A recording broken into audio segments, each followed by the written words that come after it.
Catherine and Brian, thank you so much for taking me through your entire home. It's absolutely gorgeous. You've done so much to it, and I'm excited to talk about how we can get you the highest price possible for the property. What I'm going to take you through today is the comparative market analysis that I prepared for your property, and we're going to go through and talk about exactly the highest price possible that we can get for your home in today's market. So one of the questions before I go into the market analysis is, what price would you like to list the home at for it to sell in the next 30 days? I think we should list it for $575,000. Okay, so $575,000. Okay, and Catherine, where did you come up with that number? Well, I follow Zillow and I know what's going on in the neighborhood, and we've done a lot of upgrades ourselves to the property. Okay, so you've done a lot of upgrades? Yes. Okay, all right, so excellent. And then you saw it on Zillow? Yes. All right, well, perfect. Well, we're going to go through the market analysis. The first thing that we're going to start out with as I take you through the market analysis is the statistics of the overall area. So we're going to look at the bigger picture, and then we're going to zoom right down into your neighborhood so we can talk about exactly the highest price possible we can list the home for and sell it for. So in the first section here, we have the market statistics. We've got the price per square foot, so it's about $211 a square foot. For the entire area. And are you familiar with what price per square foot is? I am not. Okay, so price per square foot is your above ground square footage divided by your list or sale price. So it's kind of like a value indicator. For example, here in Aurora, it's $211 a square foot. In Aspen, it's like $1,000 a square foot. So it just depends on how much you're paying for every square foot in the home. Does that make sense? Yes. Okay, excellent. Then the second piece is days on market. Days on market's at about 59 days for average days on market here in Aurora. We've got the inventory. There's about 128 active homes currently for sale competing against you for an offer right now. And then when we break that down into market segments, we start with the lowest square footage and we move up to the highest. And as we go through those four different segments, you can notice right over here, it affects your days on market. DOM stands for days on market. And in your price point of property and bracket of size, on average, it's about 55 days is how long it's taking for a home here to sell. And again, I think you told me you wanted to be sold in the next 30 days, correct? And be in the new property? That is correct. Okay, so in the next 30 days. All right, so we'll keep that number in mind then. All right, the second piece is the median list price. So median list price in the area, this was March of 2017. This is where we're at today. And you can see it's kind of gone up. It peaked in April of last year and it's kind of come back down a little bit. But still, we're in a very healthy seller's market. Okay. Now, these segments down here, this just breaks down those segments by price that we were talking about. So as you can see, it stays very consistent with the price point that we're talking about in the size of your home. Now, next thing we're going to look at is price per square foot. And wow, what an exciting time to put your home on the market. Price per square foot, it's at the actual highest it's ever been in the history of Aurora, right? The highest it's ever been, which is absolutely phenomenal. Now, inventory, the reason for that is you see how the inventory is at an all-time low. So these two usually feed off of you. When you have less inventory, you have a higher price per square foot. More inventory or more homes competing against you for a home, a lower price per square foot. So I'm so happy. Now the concern is we know that this inventory is going to start to increase. And as soon as that does, this is going to come down dramatically. So now is a significant time is of the essence situation to make sure that we get you the highest price possible. Market action index. This just shows that anything above the 30 line on this is a buy or a seller's market. Anything below is a seller's market. So as you can see, we're still in a very healthy seller's market. We'd have to go all the way back to about 2009, 2010 before we were actually in a buyer's market here in Aurora. Okay.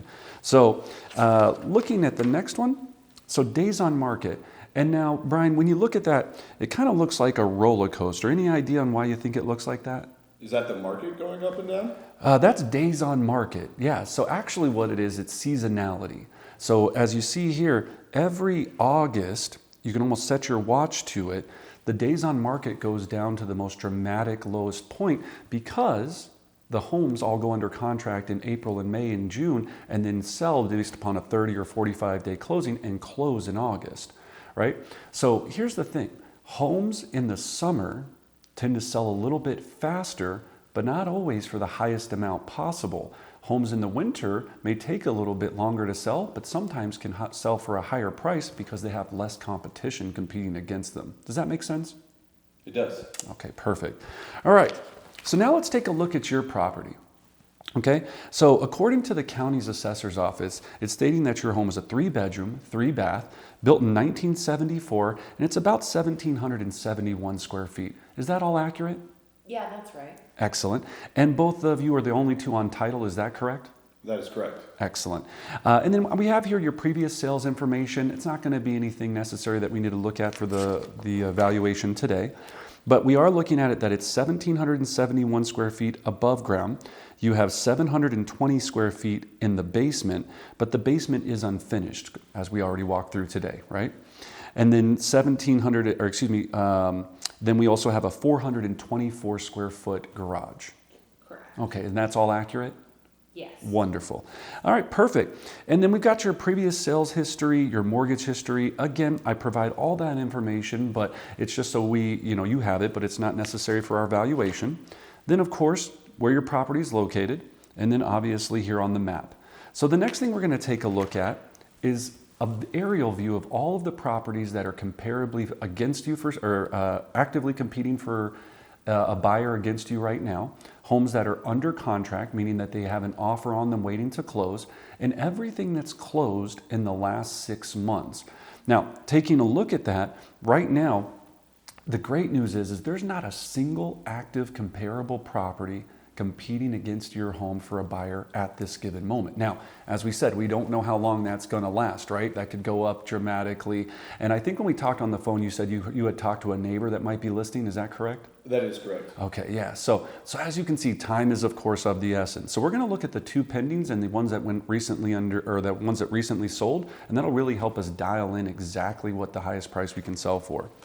So taking a look at that, I provided the comparables here. Now, when we're looking at this property right here sold for $500,000. It was on the market for about 32 days. It was slightly bigger than your property, so just slight. It was about 1,800 square feet compared to your 1,700. And again, very similar in location. Are you familiar with this property? Yeah, I'm friends with them. Okay, excellent, excellent. So that one's under contract. Then the second one is under contract, and this one's a little bit lower. This one's at about 475, almost the identical size. It's about 1,750 square feet as your property. And again, you can see here from the photos, it's got all the beautiful, upgrades, and they've done quite a bit to the property. So, and that one took 29 days to sell. Okay, so 29. Now, again, I can take you through every one of these closed sales and point out all the details to you. But what I'd like to take you through is we're going to go right to a summary page. Okay. So with the summary, we're going to be looking at exactly what we just talked about is all of the properties averaged together. So you've got the under contracts, you've got the solds, and we've got the bedrooms, the average square footage, what the price per square foot it was above ground, total and finished, and then their original price versus what they actually sold for, what we call your list price to sell price ratio, okay? In your neighborhood right now, Catherine and Brian, it's 100%. Because again of that low inventory and the pricing, and the low inventory and the lack of any properties being on the market competing against you. So that's good news, but we don't know how long that's going to last. Now, the highest priced property that sold for $505,000. And then there was the lowest one that sold at about $430,000, okay? So taking a look at all of these numbers, you had mentioned that you wanted to list it at $575,000. Is that correct? Yeah. Okay, so taking a look at that, at $575,000, if we just did the quick math on that, that's going to put you at almost $232 a square foot. When we know that all of the properties in the entire area have been selling at about $200 a square foot. So Brian and Catherine, tell me how I can get you to that number. Well, does this take into consideration that we redid the floors and we added granite countertops to the kitchen? Yes, and as we saw with those other properties, some of those other properties also had different upgrades and updates. That's why we use the average. It's not any given one property. We take a look at all of them because, yes, for example, you might have nicer cabinets than the other property, but that other property might have had newer floors, right? And we looked at some of those. So there's a lot of pluses and minuses, and that's why we try to make sure that we're bringing it in logically with the averages. Now, I know you had said you'd use Zillow to kind of look at the pricing and the algorithm on that. With Zillow, it's a computerized algorithm, and it doesn't actually be able to look inside each person's house. It just takes a very quick average of all of the properties in the general area and then spits out a number. Your property could be one price and you could be across the street and there could be a totally different price, as I'm sure you're aware, right? The property's a few doors down. That's a completely different neighborhood, isn't it? It is. Yeah, and so therefore the pricing can be completely different based upon that area. So in taking a look at that, right, what we want to do is a couple of things. So on our intelligent pricing and timing guide, we want to be at market value. We don't want to be the lowest and we don't want to be the highest, because every 10% we go above asking price over market value, that means we're going to lose another 30% of the buyers that would be interested in your home. And you do want the most amount of interested buyers in the home, correct, to get you the highest price possible? Absolutely, we do. Yeah, of course you do.